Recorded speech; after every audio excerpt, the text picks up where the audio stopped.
Hello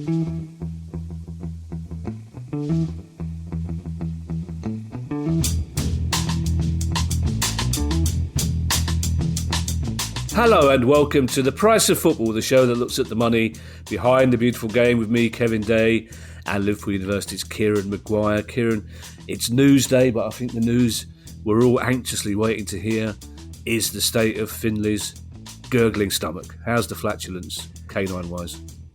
Well, it's a bit up and down. I've been working in London all week, and I came home on Tuesday night, and normally it's where have you been? And he completely blanked me, and he completely blanked the Baroness, and we were actually very worried about him. He didn't move, didn't come up. He sleeps normally at the foot of our bed, didn't come upstairs. So yeah, he's not himself, but I think he's getting better. And that's the terrible thing. Yeah, if it's a child, at least you can ask them the symptoms, and he just looks doleful, which he's quite good at doing. But, it's pretty much that's his default setting, Kieran. Really. Yes. Maybe he realised that Tuesday night's a special night for Mummy and Daddy, so that's where he should. Those were the days. It's news day, as I said, Kieran. We have a lot of news stories to get through. We do. Any indication at the end of the season would bring us some respite has gone totally out the window.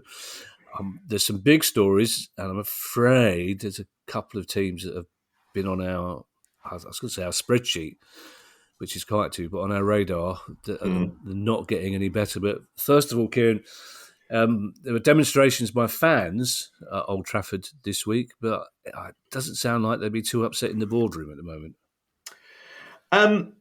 It's difficult to work out what's happening in Manchester United, but they announced their third quarter results, and it's a proper curate's egg. It's good in parts. The money that the club is generating is much higher than they expected, although that's partly due to winning the Rumbelows Cup, to getting to the final of the FA Cup. Well, Kieran, I'm going to have to stop you there, Kieran, because winning a tournament 25 years ago, or whatever it's been, when was it last called the Rumbelows Cup, Kieran? It's always been the Rumbelows Cup to me, or the Milk Cup. The Milk Cup, yeah, I still call it the Milk Cup, yeah. It doesn't sound like something you want to win, does it? Won the Milk Cup. How old are you, 10? So on the back of, and Manchester United have an amazing record in the FA Cup of matches drawn at home. Yeah. So that's actually, it's good for them and it's good for the opponents as well, because you get to share the gate receipts. So they've been on a decent roll in terms of additional matches. So revenue's up, wages are well under control. Wages are substantially down compared to the previous season, partly because you know who has disappeared, and it's a bit like Liz Truss. It's a bit as if he was never there in the first place. It's just been sort of airbrushed out of history as far as this season is concerned. But Cristiano Ronaldo's not there. The players have had substantial pay cuts because they didn't qualify for the Champions League. And like most clubs, the Manchester United contracts are in the main incentivised, which is a logical thing to do. So you put all that together, you think, well, yeah, revenue's up, costs are down. We'd expect to be able to make some money on that. And they still manage to lose money because they've invested more money in players. And therefore, our very good friend amortisation has kicked in. Overheads appear to be up because they go, oh, well, we've had all these extra matches at Old Trafford and it's cost us more to host them. Well, yeah, no doo-doo. Sherlock, that's what happens if you have more matches, you've got more costs. So I still find it strange. If we go back to 2013 when Sir Alex retired, and if you take the 10 years since then, over that 10-year period, Manchester United have made an overall loss of £6 million. And you go, this is Manchester United. Yeah, this is the club with the certainly the highest profile as far as Premier League clubs are concerned in terms of sort of global attraction. It's not generating as much money as it perhaps could do because it's not winning trophies, with the exception of the Carabao Cup, of course, this season. But you would expect it to be profitable, and you would expect that to funnel through into sort of justifying some of the prices that are being asked. And we've seen, we're recording this at 8:30 on Wednesday night. We did see a spike in the share price about 2 or 3 hours ago when there was a report in Bloomberg saying, according to our sources, the Qataris are now very confident of a successful bid. And if Qatar does have a successful bid, that's very good for the other shareholders in Manchester United, the non-Glazer shareholders, because the Qatari bid is going to buy all of those shares. So people bought into that. They said, well, if we can buy the shares at $23, $24, we think the bid will be 28 to 30. We can make some money on the back of that. My understanding is slightly different. My understanding is that the confidence of the Qatari bid is best described as a load of old baloney, and it's the Glazer family's hustlers, the Rain Group, just leaking stories to try to generate extra interest and to try to drive yet another bid out of Qatar and Sir Jim Ratcliffe. And I think both of the parties are now probably saying, look, you've had our final bids as far as we're concerned. Just get it over with. The whole thing has become pretty tawdry. It's taken 7 or 8 months. We've not got a preferred bidder as yet. It's starting to look a bit like amateur hour, and I don't mean amateur hour as in the Spark song. We all know what that was about. But you've also got the issue of David De Gea's contract, where if the stories are true, he was offered a pay cut. He went away, thought about it, says, yeah, I've signed my piece of the paper. And then Manchester United say, we've decided to offer you an even bigger pay cut. And he's going, well, hold on. That's ridiculously unprofessional. Yeah. If that is true of the club. We're talking about somebody who's been at the club for a long period of time. He's won the Player of the Season on regular occasions. Manchester United were more than happy to celebrate a month or so ago that he had more clean sheets in the Premier League than any other goalkeeper. And all of these things, which you could say were a positive. And now they just seem to be sort of trying to nickel and dime, trying to cut corners here, there, and everywhere, with the exception, of course, of the Glazers flying across to watch cup finals, where it's costing them hundreds of thousands of pounds, if the stories are true, to have to go and charter flights just to go and fly, one or two of the family across for the matches, which are the glamour matches. This afternoon's announcement was odd. I mean, like a lot of people, I get my news from you, football-wise. Every second tweet I get is from you, football-wise, and most of my WhatsApp messages. And if only we could share the WhatsApp messages the way we share tweets, we'd be laughing. But we'd be in prison. There's no sense. I don't know if skullduggery is the right word for the Rain Group here, but it did seem the past 3 weeks, the mood music was that Jim Ratcliffe's bid was the serious one, and that the Qatar one, which sounds a bit odd, albeit the amount of money that is floating around that country. But it seemed that the Qatari bid was less serious, shall we say. But I mean, if I was Jim Ratcliffe, I'd be saying, you'd be putting your foot down. You'd be saying, come on, the season's about to start. Do you want to sell this club or not? Because as you say, otherwise it looks like all the Rain Group are doing is trying to manipulate, as you say, nickels and dimes, but an extra £1 million on shares or £1 million on the bidding price, when this process should have been finished at the end of May. Yeah, there's been a significant lack of professionalism, but I think that is the Glazers all over. I know they're easy to criticise, and at times I've defended them. I've said Manchester United have had a competitive budget. What they've not managed to do is to spend it well, and you can't hold the Glazer family responsibility for signing turkeys. So, because with the exception of Bruno Fernandes, I mean, this isn't a football show. When was the last player that Manchester United signed and he went, they got a good one there? Because I struggle. They spend an awful lot of money on players and they go, he's all right. But I'm not going to get the money back. I think Harry Maguire, if they'd spent 10 million on him, you'd go, that's a good buy. Yeah. It's the 80 million that's the issue. We're going to leave Man United behind because we do have Yes. a lot of stories to get through. And really, I think we need to deal with the ever-growing excitement amongst our huge global band of listeners who've all been anxiously waiting to find out when the first ever 32-team FIFA Club World Cup was going to happen, Kieran. And we can stop hopping from foot to foot now, can't we? We can indeed. Well, we've got the World Cup for Nations taking place in 2026 in the USA, in Canada and Mexico. And now, as a prelude to that, we are having the 32-team FIFA World Club Cup in 2025 in the USA. It's going to involve 8 groups of 4. The top 2 in each will go through, and then it's going to be a bit like sort of an old school World Cup that we used to associate with 32 teams before it's now going to get expanded even more.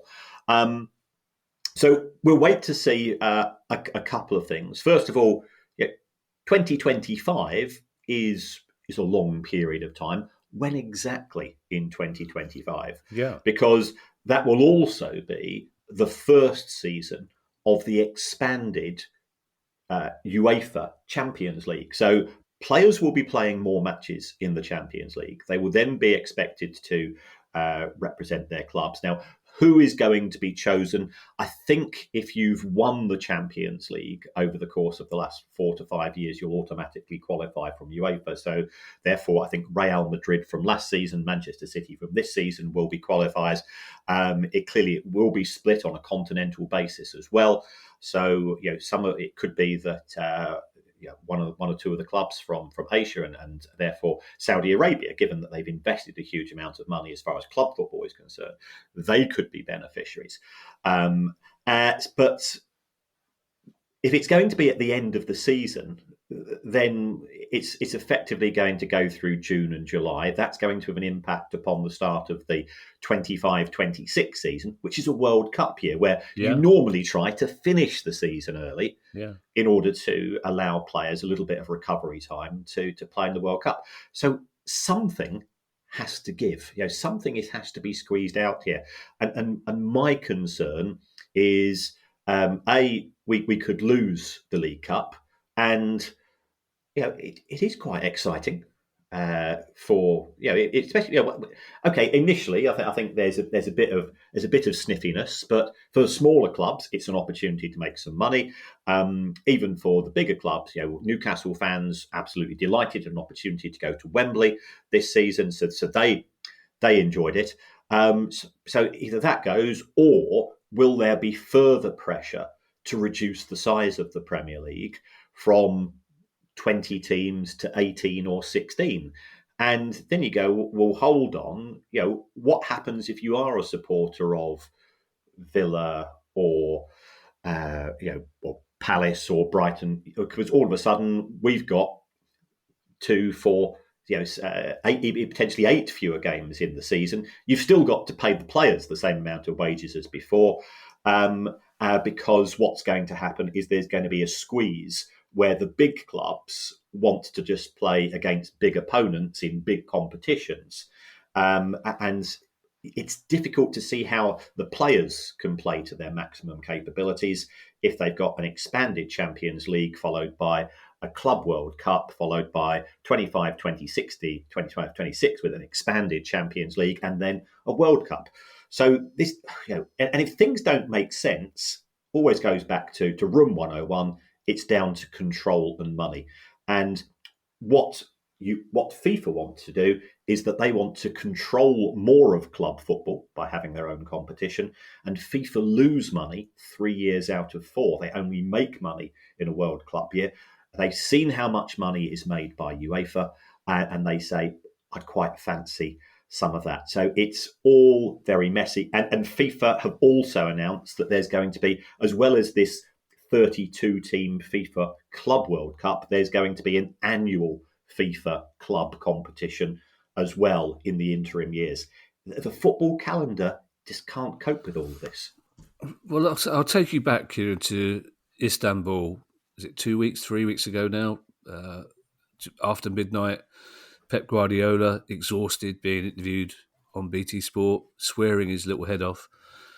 But and one of the things he was swearing about is the exhaustion of his players and the lunacy of the amount of football that Man City were being asked to play in any given season. Now, of course, we know that's a corollary of success, but you just wonder what Premier League managers are going to think about this, or managers of clubs, mostly in Europe. So I think a lot of the smaller clubs in Asia and Africa will welcome this as a money-making thing.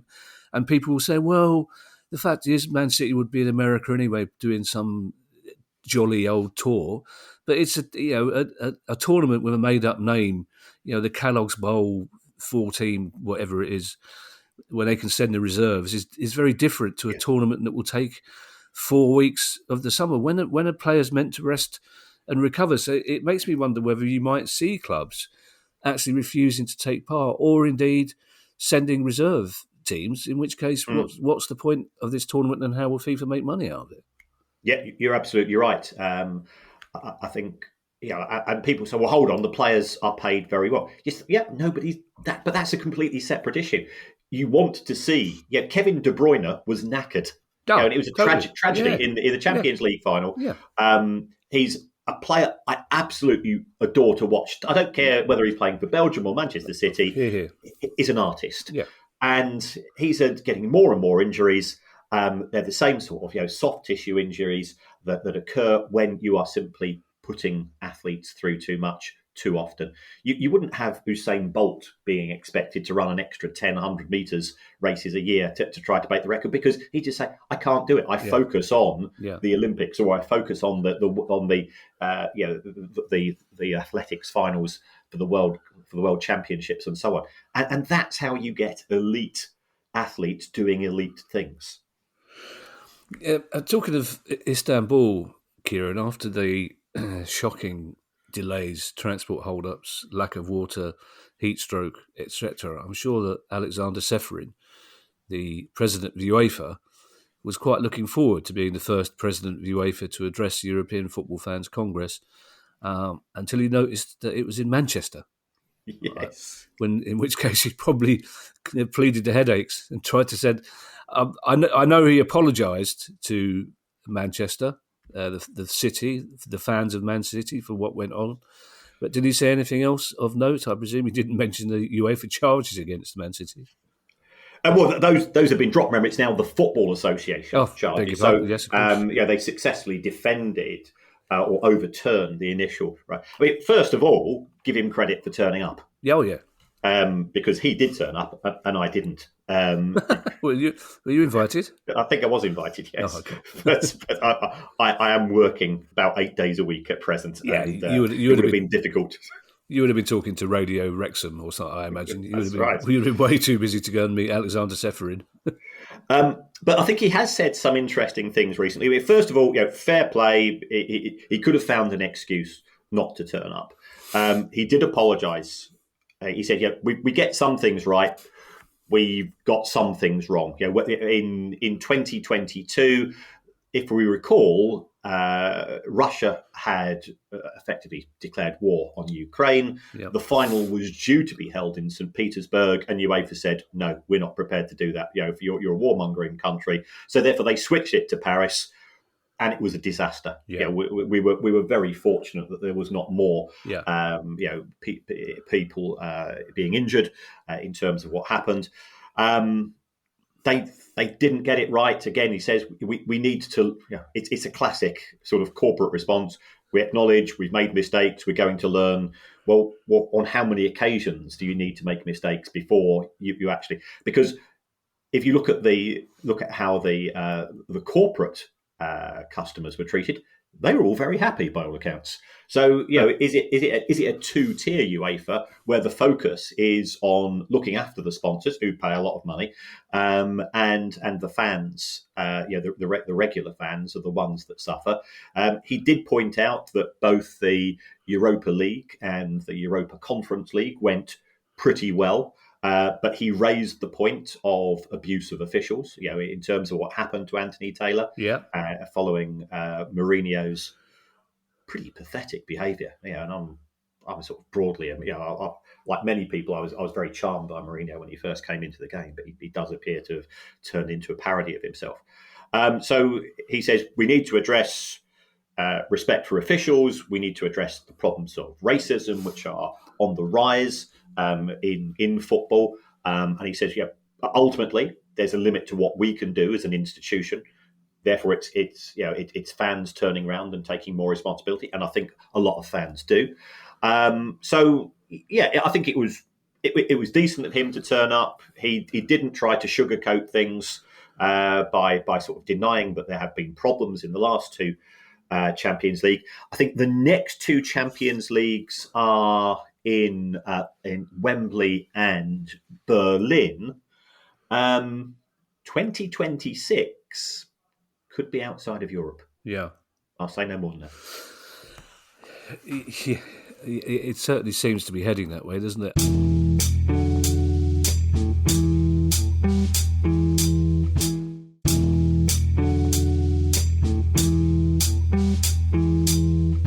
Domestic stories, Kieran.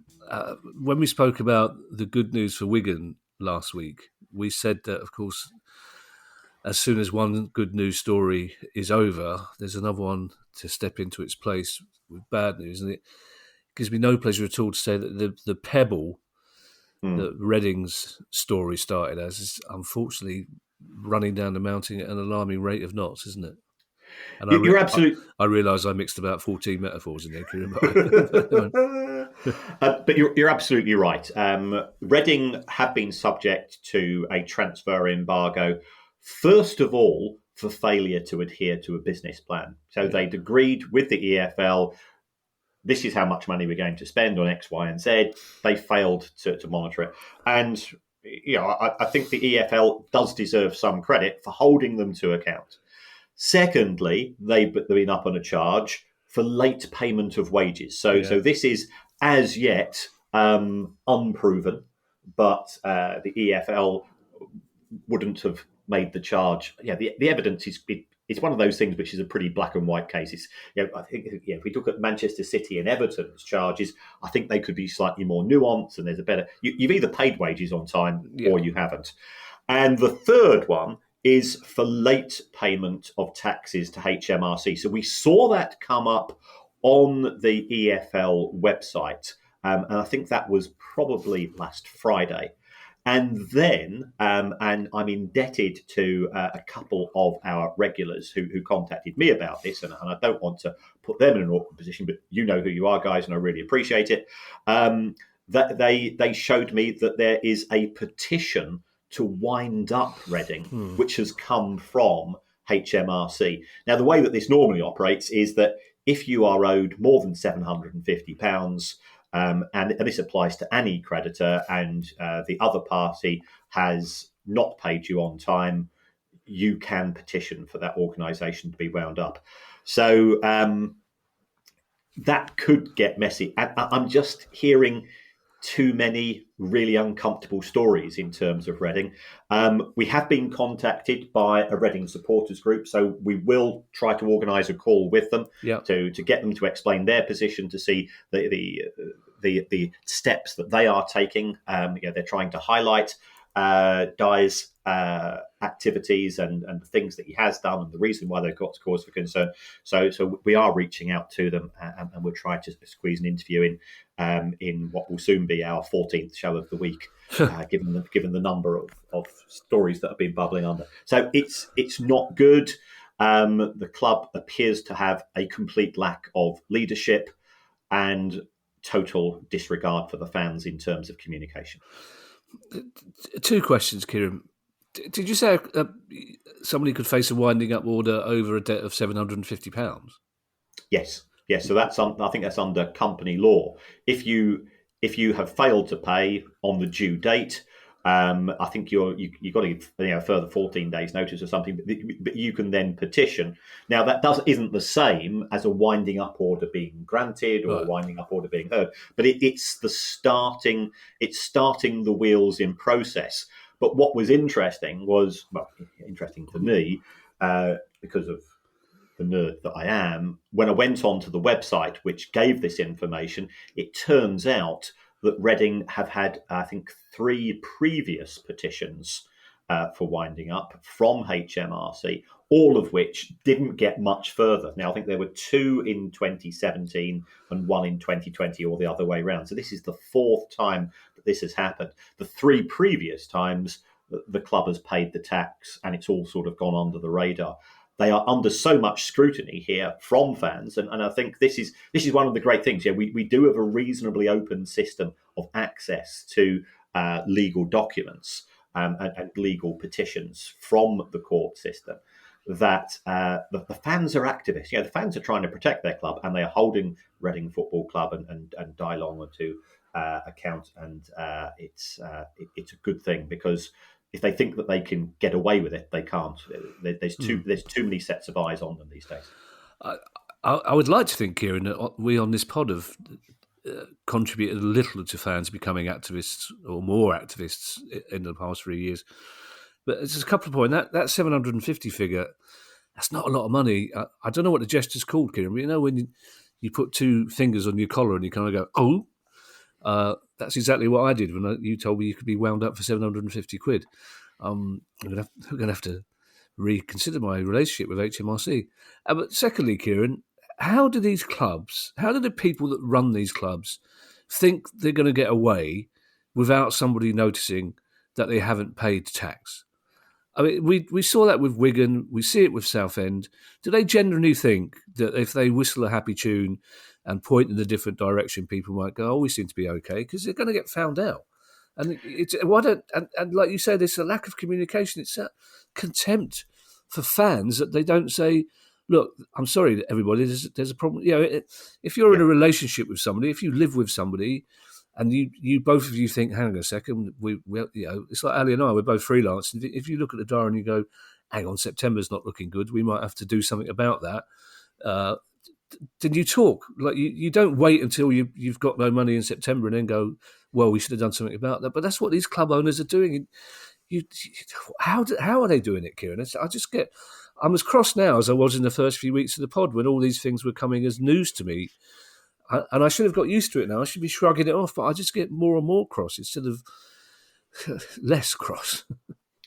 I think there is perhaps a contempt for the system. There is perhaps sometimes people don't want to admit that there's a problem, and they think that I've done this in other aspects of my life. Pretend there isn't a problem, hoping it might go away and sort itself out, and it doesn't, and it becomes a bigger problem. So it could be for this reason. Certainly some of the excuses we heard from Wigan. Now, is you mentioning September, is this your sort of coded message to say that you're signing up for Strictly and you're abandoning the podcast in autumn? No. Is this a revelation that I need to prepare myself for? No. I used to be. I was a secret writer on Strictly for a couple of seasons. Oh wow! God strike me dead if I ever say season again. A couple of series. When the regular writer simply ran out of puns, and they they got me into help for a couple of series.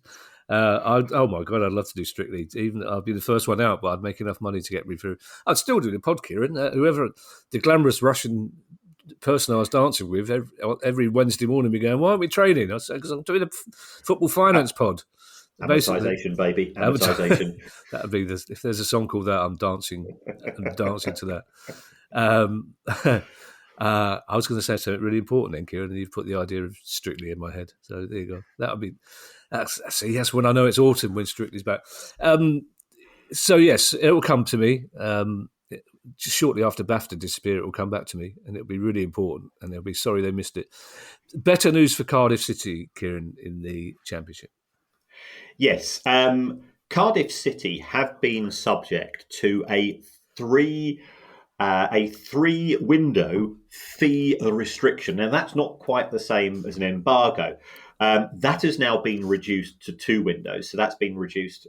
It's the winter window for 22-23, which we have had, and the current transfer window. So Cardiff City will be able to sign players for fees in January 24. They can, however, sign players on loan, and they can sign players on free transfers. Now, the reason why they've been subject to this penalty goes back to one of the saddest stories, which we've had to discuss on many an occasion.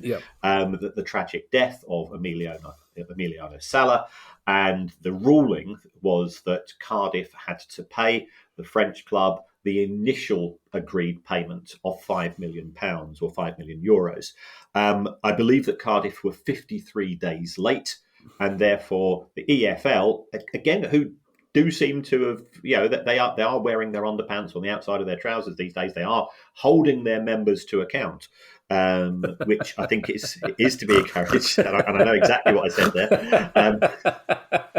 Sorry. BAFTA bye-bye. Sorry. It's just the fact they've got their pants outside their trousers and they're holding their members to account.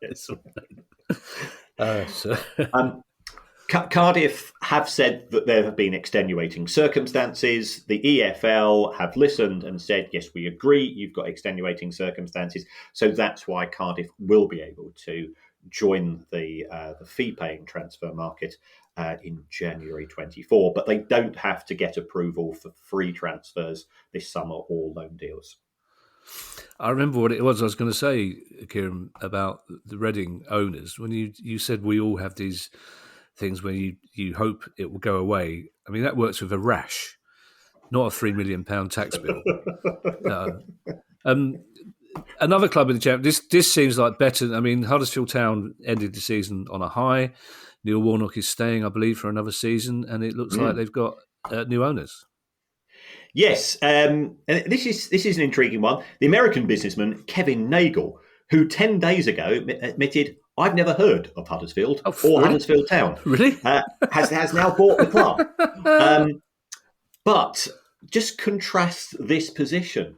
10 days ago, he wasn't in the building. He wasn't in the city. He wasn't even in the county, by all accounts. He's managed to get a deal through in 10 days. The Glazers have sat on their backsides for 7 months. So this is a classic case of the existing owner of Huddersfield Town, who is Dean Hoyle. He had tried to sell the club to somebody else a couple of years ago, and that all went wrong. And he came back and he effectively stood in and he covered the financial challenges. He said, "This is the money I want." This guy, Kevin Nagle, comes in and says to the EFL, "I've agreed a price. Here is the money." And the EFL says, "Yes, you have the money." Owners and directors test quickly passed. Deal goes through in 10 days. So, again, if we look at what's happened at Morecambe and at Wigan with Saab Capital, the reason why those deals haven't gone through is when it comes to the show me the money moment, that's when you really show whether you've got it or not, or whether you are a bit of a fantasist. So he has said he wants to change certain aspects of the club. He's certainly saying many of the right things. Clearly, I think the Huddersfield fans are delighted with the results generated by Neil Warnock. Kevin Nagle says, get an extra year of Neil. I want us to be more of a community club. That's great. I want to try to expand the club's footprint by having greater investment in the women's team. That's great. He also said, I want more events at the ground. And that was, everybody said, yeah, okay, that's right, with the exception of the groundsman, who, of course, will be. And can you imagine a grumpy Yorkshireman groundsman, how he's going to take that news? Oh, my God, that's the holy trinity of grumpy there, isn't it? It's great that he's making all the right noises. It does make me wonder how a man who 10 days ago hadn't heard of Huddersfield or Huddersfield Town is going to get on with Neil Warnock. Yes. I just imagine this American guy going, why is he driving a tractor? Why is that guy's driving a tractor? Our next three stories, Kieran, take us to Newcastle, and they cover quite a range of topics, don't they? The first one being a story that I found really odd, considering the money that you imagine the person involved would be sitting on. Yes. This is Amanda Staveley, who owns up to 10% of Newcastle. She is a co-owner, and she's been in, I think it's fair to say, a fairly vicious now dispute with a Greek shipping magnate. Now, every person in Greece who owns a ship is a magnate. I've never heard a Greek shipping owner or sailor. They have to be called magnates. That is the way that it's officially said in all press releases and so on. So this is a story which broke in the Telegraph, and it relates to a loan that was made 10 years ago. We were talking about Reading and 750 quid, which is more than 14 days late, could potentially trigger a petition. Now, a petition isn't the same as a winding up order. This is £35 million over 10 years ago. And you might, if I owned a boat or two in Athens, I'd know if somebody owed me 35 million quid. And you think I would have probably acted a bit faster, Uncle Terry's Greek mate, he'd be able to help. So this is a very strange one. Amanda Staveley herself had a £1.5 billion lawsuit against Barclays, which she was not successful in. So I think it could be that he was waiting to see what the lie of the land was that. And there have been some issues with Mike Ashley as well. So there's a few sort of rumbles of discontent in terms of money. It looks like Amanda Staveley has also been involved in bringing peace between the warring set factors in golf. So she's certainly been keeping her hands fairly occupied in terms of sporting issues. And she's independently wealthy to a certain extent in her own right, but nothing like some of the billionaires that we've been talking about. So, ultimately, this has got nothing to do with Newcastle United, except if she were to lose the case, would it mean she might have to liquidate some of her other asset portfolio, which could potentially include shares in Newcastle. So the amount outstanding at present is £36,841,287, on which interest is accruing daily. Because that would certainly, from some of the people I know from days gone by, they like to charge interest on a daily basis, and it can rack up quite quickly. So it's messy. It takes a little bit of the shine. What Newcastle had done in qualifying for the Champions League is absolutely fantastic, and they did it without spending the same level of money as we saw at Everton in such a short period of time. They've made some pretty good decisions, I think, at boardroom level. And you don't want, if I was a Newcastle fan, I wouldn't want, one of the reasons, what contributory back to the success, which has been Amanda Staveley's leadership, to be subject to distractions. And I think that's the best you can say about it. It's a distraction, nothing to do with the football club, but it's a lot of money. A friend of mine made a great deal of money out of selling fridges and freezers. So obviously we call him the fridge magnet, which he never took kindly to. I would have loved to have a nickname like that. We've talked long and hard before, Kieran, about the fact that Mike Ashley was, in some strange way, actually a responsible club owner, except when it came to the infrastructure. And of course, Newcastle already have a massive fan base, both here and globally, and it looks like they could be developing the stadium for the first time in some time. Yes, anybody that's been to a match in Newcastle, either if you're a fan of the club yourself or if you're an away fan, you will know just how central St James's Park is to the city. It does look as if there is an opportunity. I think the club has access to develop the East Stand. They have sold out as far as season tickets are concerned. They will sell out every match. There's a real feel-good factor in the city. But going forwards, if Newcastle United are going to compete against the rest of the elite, we know that Manchester United have got a capacity of 74,000. Arsenal's is 60, Spurs 62, even West Ham have got low 60s. Manchester City is 54, being expanded to 60. Anfield 54, being expanded to 60. So Newcastle need to keep up with the Joneses. because under the new variant of financial fair play, the amount of money you can spend in wages is linked to the amount of revenue that you can generate, and therefore increasing capacity of football grounds is one way of allowing your wage ceiling to be increased. So I think if this goes ahead, the funding of it, that won't be a problem.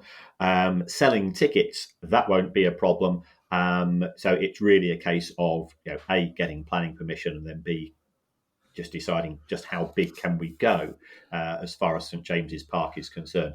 And it's one of those stadiums which, in terms of, there's always a concern: can the surrounding infrastructure cope?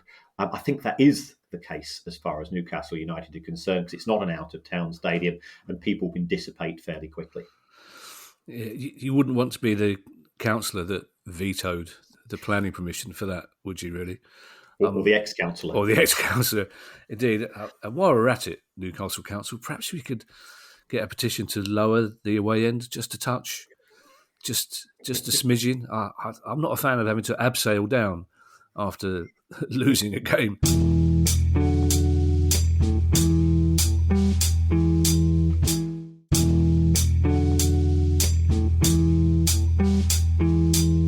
The final story, Kieran, is in some ways the most remarkable, and it features Newcastle's women's team. Yes, one of the things that we have seen, and which we didn't really see under Mike Ashley, is that Newcastle have formed a women's team.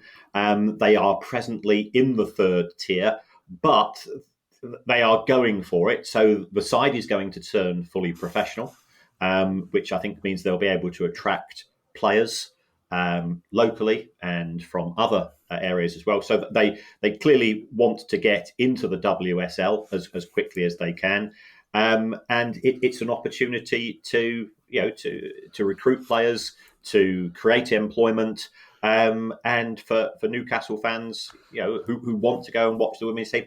And I know that it's going to be people who say, it's the two woke boys trying to force this down. We're not trying to force this to anybody. If you want to go watch it, go and watch it. Here's a suggestion: give it a try. Yeah, and you will be pleasantly surprised. I've enjoyed going to men's matches and women's matches, and I'm not forced to go to any of them.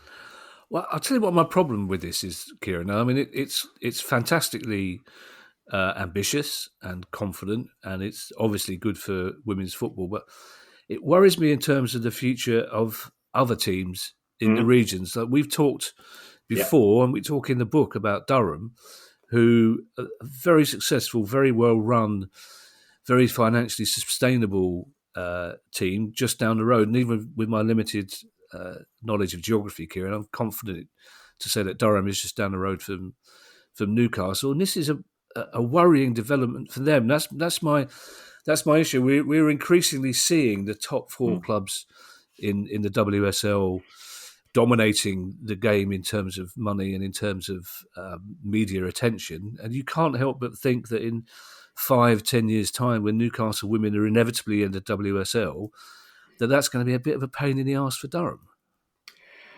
It is. I think Durham, what they can do is that they can position themselves as being an alternative to Newcastle in exactly the same way that Lewis, which is 5-6 miles away from the Amex Stadium, they position themselves as being a different cultural version of a club, and the women's team do very well on the back of that. So money will dictate an awful lot, and Newcastle women's team will be able to take benefit of the benevolence of the owners in terms of being able to provide funding. And I'd expect them to go through the divisions on that basis. And I absolutely share your concerns that it would be great to have more competitive balance in the women's game than we perhaps do see in the men's game in many aspects. But that's a problem, and that's an issue where people are aware of it. And I think they are trying to come up with some form of solutions. At the same time, I'm fully in fully take the view that, elite female athletes in football should be able to earn as much money as they can. Yeah. The average salary of a women's team is £27,000 a year. That's not. If you're for an athlete when you've got a short career, that's not over attractive. Now, admittedly, there are some players on 10 times that, but they tend to be the very elite players in the women's game. Well, the hope is, of course, Kieran, that women's football becomes big enough, successful enough that it can sustain several clubs in the northeast, and not just one. But again, there is that nagging worry that, everything's heading from the top rather than trickling down, as you would hope. And still on women's football, Kieran, somebody has called for a European-wide hard salary cap in the game.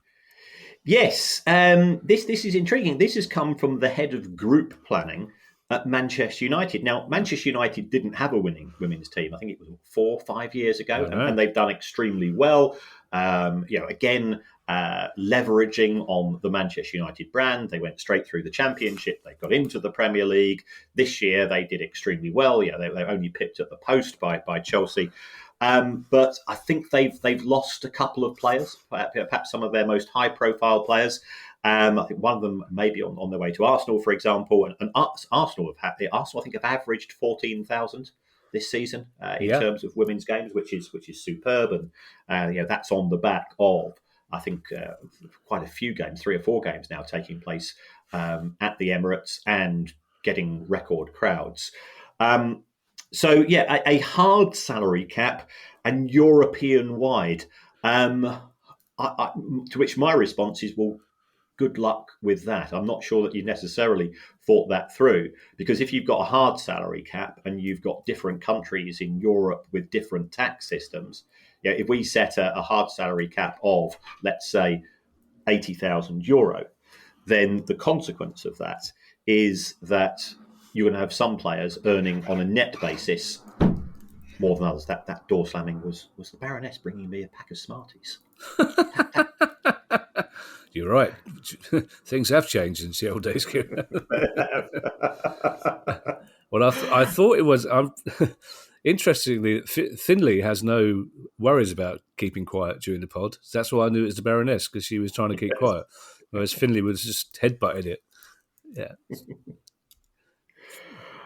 Yes, so that's where we are. It looks as if Manchester United have realised that if you're going to have a successful women's team, it's going to run at a loss. How can we make sure that we don't run at a loss? Let's try to have a salary cap. But this, again, going back to one of our earlier stories, why are they saying this when we don't know what the reaction of the prospective new owners of Manchester United is going to be? It's just further evidence of a lack of joined-up thinking at the club, and I'm not here to criticise the Glazers, or I think Richard Arnold is in the main a big step up on Ed Woodward from what I hear, but there's now seems to be a few stories they just don't seem to have worked out what their strategy is, and strategy is all about having a long-term vision. Our next story, Kieran, takes us back to Cardiff City. A lesser pod would have done both Cardiff stories together in the same way that we did 3 Newcastle stories together. We don't work like that, Kieran. We have a kind of jazz approach to this sort of thing. We wouldn't want the Cardiff fans to disappear thinking, well, they've done all the Cardiff stories. And we've talked a lot recently, Kieran, about clubs issuing new shares. But I think in this occasion, I'm not sure what the exact technical term is, but I think it's taking the piss. Is that an official accounting term? I think this is, yes, and the reason why we're having this discussion is, and I love Companies House, and I actually wrote for the Companies House blog. That's how I roll, kids. A few months ago, because they said they like us because we made Companies House a bit cooler than they used to be. Oh my God, have we? Yes, I know. How cool was it? It was a low bar, Kieran, let's be fair. Yes. we've made Companies House cool. But what Cardiff have done, and this is an issue I'm going to take up with Companies House because they don't use thousand separators. So trying to work out how many shares they issued a couple of days ago when I'm having to go, I'm looking at the tiny screen and trying to divide my zeros into threes. But it looks like they've issued 1.74 billion. So that's Billion? Billion, yes. So that is 1,740 million shares for 1 penny each. So that works out as 1,740 million times 1 pence means 17.4 billion pounds. Now, I'm not sure whether that is fresh money or whether it is Vincent Tan converting some loans, but it's there are some fans of other clubs who get very excited about huge share issues, and they refer to them as confetti shares and worthless shares. I think the number of shares that Cardiff City now have in issue is just gazillions, but it is indicative of a trend. And what we've had in addition to Cardiff issuing shares is my hotline. It's a bit like the bat the bat cave display. Remember when we used to have that light which would go on above Gotham City? Yeah. I have a special account at Companies House which alerts me whenever a company issues a set of accounts. And by the way, Thames Water, I've got my eyes on you at present, but that's for a separate subject. Yes, Thames Water, for people who don't know, is in danger of collapsing under its own weight. So I was checking their accounts this morning, and they have the gall to be located in their offices, which is called Clearwater Crescent. I thought, you lying toads, what you've been pumping out, you absolute lying toads. But that's a separate issue. But we've seen Morecambe, which goes back to some of the issues we've had with Sabjat, Sheffield United, Swansea, Barrow, Oxford United. They are all issuing shares over the last few days. And people are saying, why shares and why now? And I think there are a couple of contributory factors here. First of all, we're recording this on the 28th of June, so you've got the June payroll to deal with.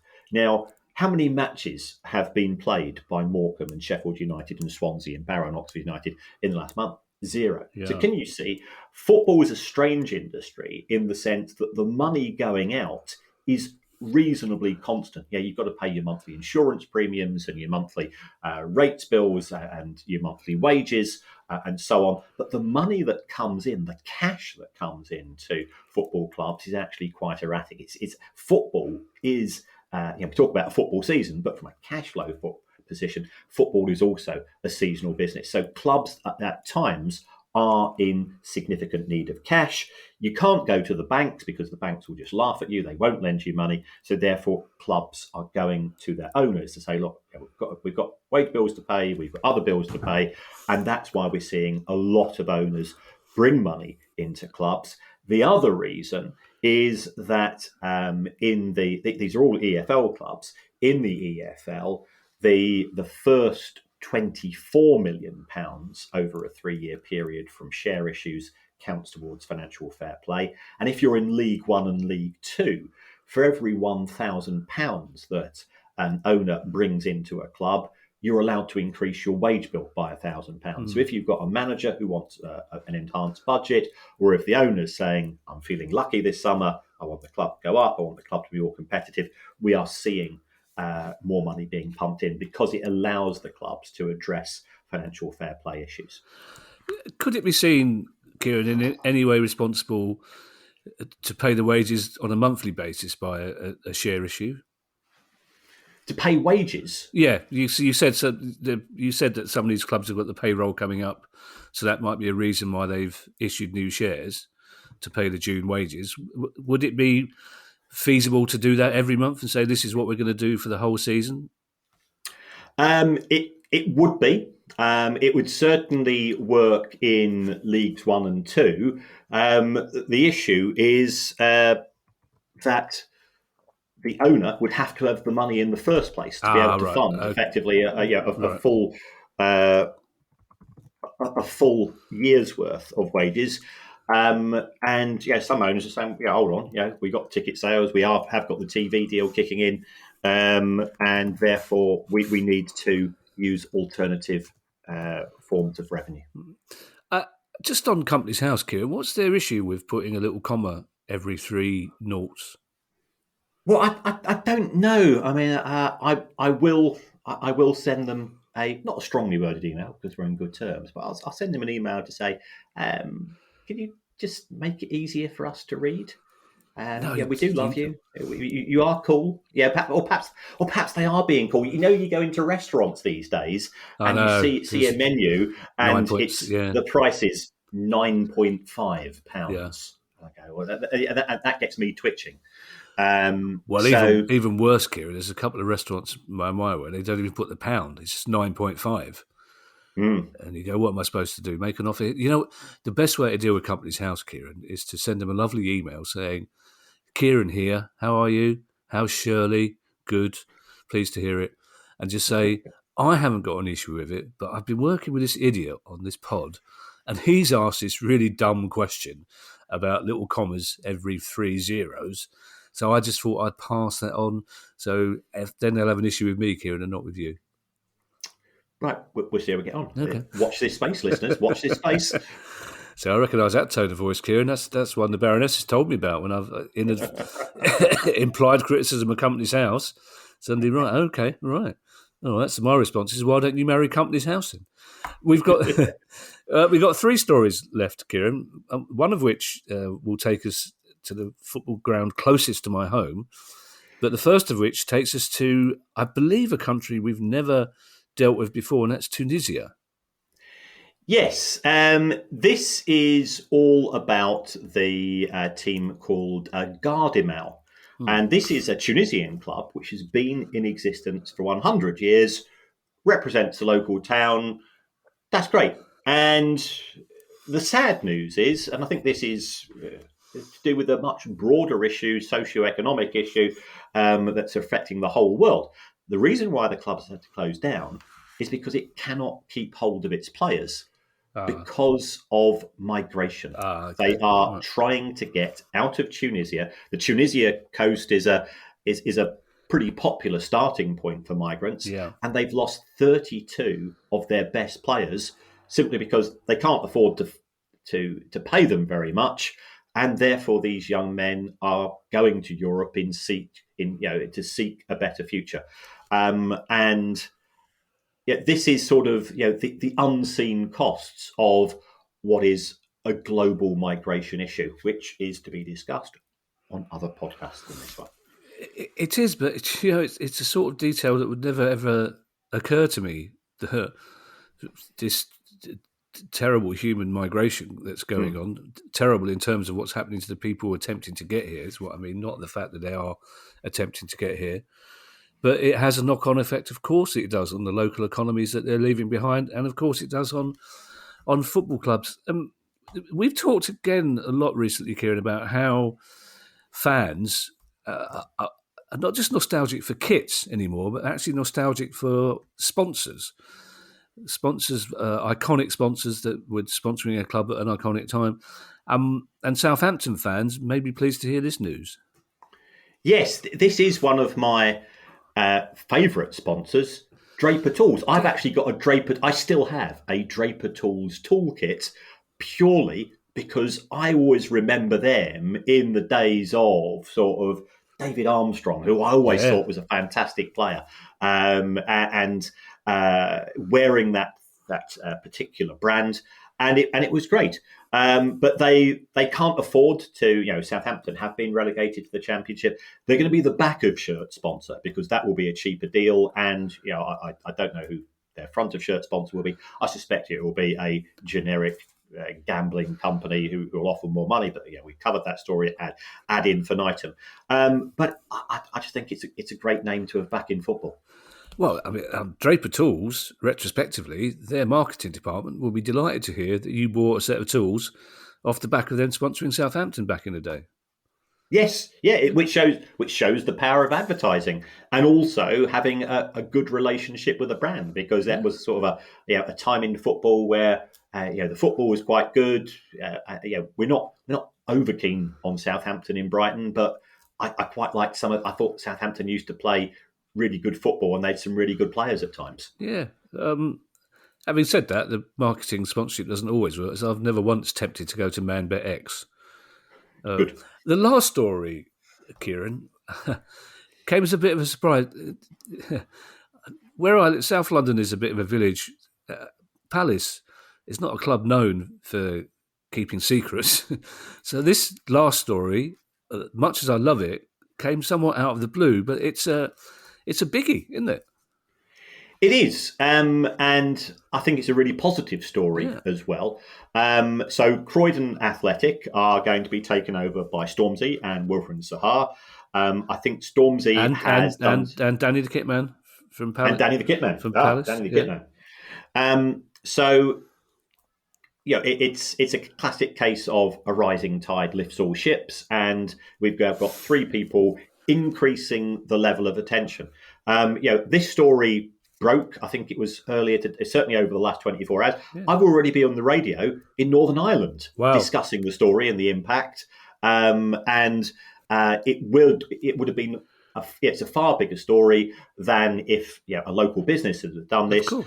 Stormzy is very proud of his South London roots. The same for Wilfried Zaha. I'm sure Danny the Kitman has got affections for the area as well. And it's great to see local people saying, I want to put something back and I want to help to give people opportunities. We all know the difference that local football can make in terms of identity, in terms of giving young people a sense of purpose. If there's the opportunity to use some 3G pitches for extra training facilities and so on when the when matches can't take place at weekends. I think it's a fantastic story. Some people be saying, they're just trying to go and take a leaf out of McElhenney and Ryan Reynolds' book. This isn't that case, because McElhenney and Reynolds operate at a different global level. I think it's fair to say, in the world of TV and Hollywood. And what I think they've done for Wrexham is absolutely fantastic. But theirs was very much a strategy of, this is what we're going to do. We're going to embed ourselves as part of the brand.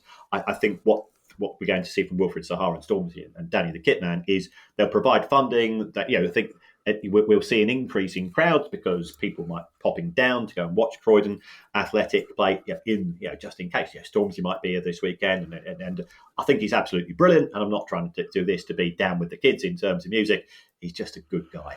Yeah, Wilf already owns a club in the Ivory Coast, co-owns with his brother, which he bought because he wanted to put something back into the community from which his family originated. Stormzy is always talking about his pride for Thornton Heath and wanting to give back to the community that grew him. So this is not a vanity project. Danny the Kitman is one of the nicest people I've ever met and was, without a doubt, probably the most popular man at Selhurst Park. The players in particular love him. He was at Fulham before Palace. He's just one of the good guys. So I imagine it's going to be him that does the day-to-day running of Croydon and hopefully managing. I can't wait to see a picture of Danny in between Wilf and Stormzy.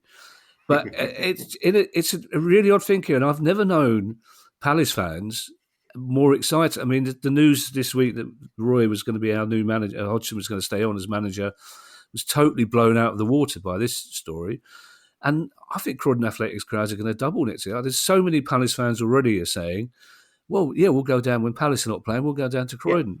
Midweek games, we'll go down to Croydon because Palace are Croydon's club in a strange Yeah. sort of way. That's the Croydon is the epicenter of the community that Palace represents, and people love this story. And like you say, everyone, Palace fans, a lot of non-Palace fans look at Wilf and think of him as a grumpy diver. He's not. Palace fans know the extent of the community work that Wilfried does. Everybody in this area knows what Stormzy does. So it's a real old-fashioned feel-good story, and it hasn't taken them that much money to take the club over. So it's a great way to end the pod, Kieran. So thank you to everyone who's donated to the pod via our Patreon page. If you'd like to make a small monthly contribution to the pod, that'd be very kind of you. You can go to patreon.com/priceoffootball to do that. If you have a question you'd like answered on the show, email us at questions@priceoffootball.com. We'll be back on Monday with our next questions pod. And in the meantime, I shall hand you over to Mr. Kieran Maguire for his customary farewell, but not before I remind you that tomorrow we have one of our extra interview pods with Mark Ashton, Chief Executive of Ipswich Town. And it's, I know I say this every time, but it's one of the best interviews we've done. It's fascinating and insightful. So, Kieran, off you go. Well, thank you to everybody at Patreon. We really appreciate your contributions to the podcast. There's other ways in which you can support the show, and Patreon, you can get the benefits of no adverts and so on. But if you I appreciate that times are tough, and also people say, well, why should we pay? It's entertainment, and we turn up and we listen to the adverts and so on. But there's another way that you can support the show, and that's to give us a review. Helps us in the charts, helps us with credibility. In terms of the football industry, people say, well, they this is what they do, and this is what people think that they do. By all accounts, as far as the algorithms and the impact that having a review has, it doesn't matter what you write. So you could even say you would rather have the show presented by Stormzy and Pauline Calf, one of my favourite ladies from Manchester of all time. Pauline Calf was, she was quite sexy. Which I wrote some of the stuff as well. But oh, really? Yeah. I wrote some of the Pauline Calf stuff, but I preferred Pauline to Paul. I thought it was so did I. Yes, but it was slightly disconcerting how. Anyway, bye everybody. Bye. The price of football.